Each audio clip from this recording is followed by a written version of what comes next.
बहुत स्वागत है हमारे एसपी स्थिति 2006 में। इसके अलावा जो अभी पार्ट 2 पीछे पढ़े थे उनके अलावा भी आज हम मैथ की बात करेंगे और हमारा जो टॉपिक है वो है वास्तविक संख्याएं अर्थात रियल नंबर। उसमें सबसे पहले हमें पढ़ना है क्लासिफिकेशन ऑफ द नंबर अर्थात संख्याओं का वर्गीकरण की संख्या को कैसे करके इनको विभाजित किया गया है अलग अलग प्रकार में। और ये आपके संख्याएं सीखने के बाद इनसे क्वेश्चन आपके यूपी पुलिस में भी पूछा जा सकता है और ये टॉपिक जो है कंपटीशन लेवल का भी रहता है। तो संख्याओं के वर्गीकरण में सबसे पहले तो हम ये समझ लेते हैं वास्तविक संख्याएं क्या हैं और उससे पहले भी जानना जरूरी है संख्या होती क्या है और किससे बनी है। तो सबसे पहले जो इसका छोटी इकाई से बात करें तो सबसे पहले कौन होता है? अंक होते हैं। अंक कहाँ तक होते हैं? 9 तक होते हैं।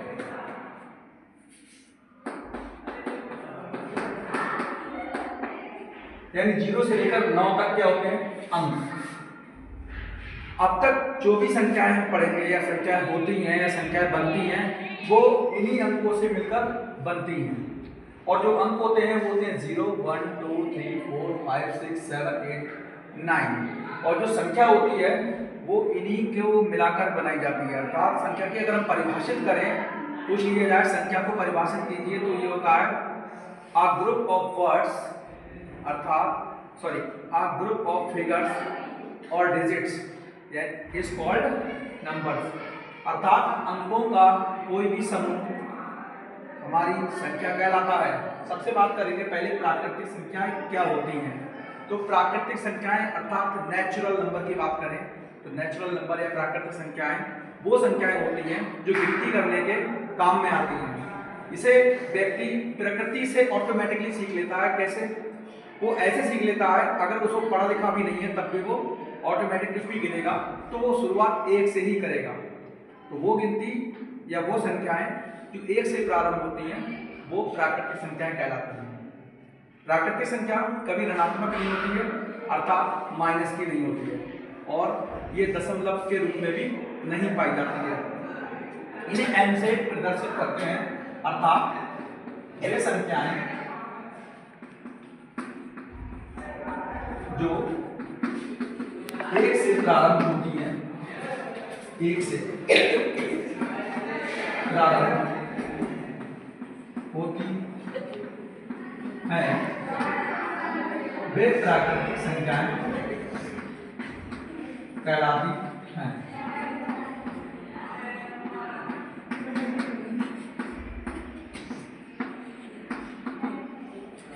जैसे n बराबर 1, 2, 3, 4 ऐसे ही करते हुए अनंत तक। ठीक है। और पूर्ण संख्याएं वो संख्याएं होती हैं जो 0 से प्रारंभ होती हैं। अर्थात अगर प्राकृतिक संख्याओं में हम शून्य को शामिल कर दें अगर प्राकृतिक संख्याओं में हम शून्य को शामिल कर दें तो बनने वाली संख्याएं कहलाएंगी पूर्ण संख्याएं क्योंकि इनमें 0 को नहीं लिया और संख्या को पूर्ण करने के लिए हमें 0 की आवश्यकता होती है। तो पूर्ण संख्याएं क्या होती हैं? होल नंबर कहते हैं। यदि प्राकृतिक संख्याओं में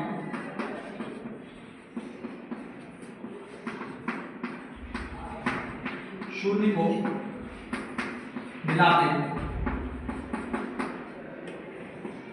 तो प्राप्त संख्याएं वो संख्याएं कहलाती हैं।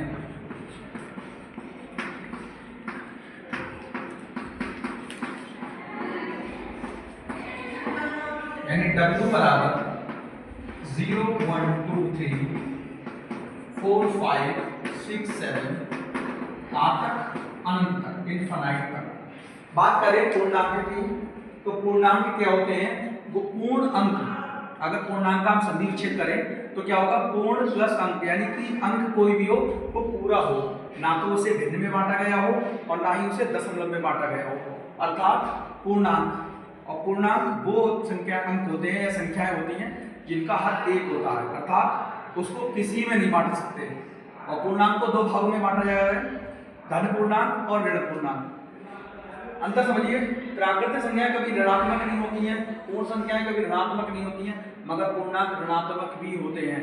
ये माइनस अनंत से लेकर -1 तक 0 तक और +1 से लेकर प्लस अनंत तक होते हैं। इन्हें z से प्रदर्शित करते हैं और वे संख्याएं जिनका हर एक होता है वे पूर्णांक कहलाती हैं। वे पूर्णांक कहलाती हैं। अर्थात एक संख्या रेखा पर प्रदर्शित करने वाली संख्याएं सारी माइनस अनंत से लेकर -3, -2, -1, 0, +1, +2, +3 इस तरीके से अनंत तक प्रदर्शित किया जाता है। बात करें परिमेय संख्याओं की, तो परिमेय संख्याएं वे संख्याएं होती हैं जो p/q के रूप में लिखी जा सकती हैं, परंतु इनका q जो होता है हर वो कभी भी 0 के बराबर नहीं होना चाहिए। वे संख्याएं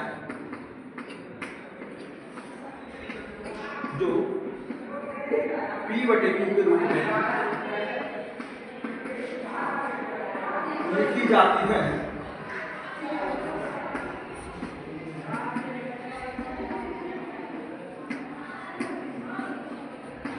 वे परिमेय संख्याएं कहलाती हैं।